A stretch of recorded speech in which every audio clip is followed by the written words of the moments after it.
And here's another teenager who bucked the trend and actually invested their money wisely, instead of spending it on stupid stuff. Yanthi Fulagar was only 18 and living in Cumbria in England when she got her big win. She was working as a waitress and earning less than minimum wage at the time, but she dreamed of becoming a lawyer.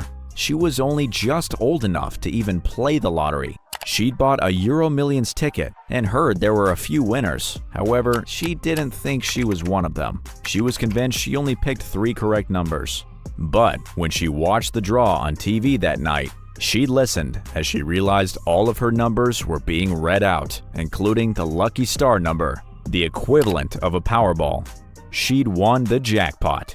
As I mentioned, she was one of a handful of winners who shared the £102 million jackpot. Yanthi's share just topped £7 million, or about $8.6 million.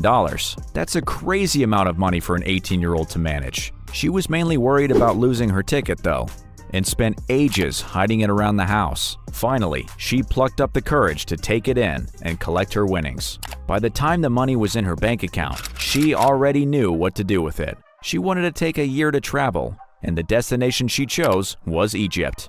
But that was her only extravagant purchase. She helped her parents to retire early and even bought them a house. She also replaced her decade-old Ford with a new car, but it wasn't anything flashy. Then she paid for her studies to become a lawyer like she dreamed. She decided to live like a normal student, but she aimed to open her own law firm one day. Her millions would allow her to do that. Since then, she's kept a low profile. Sources saying she's one of the richest people in the UK are lying. But that doesn't mean she's lost all her money. More reliable sources say she's now worth about £10 million. That's £3 million more than she won. I guess that means her career as a lawyer is going well.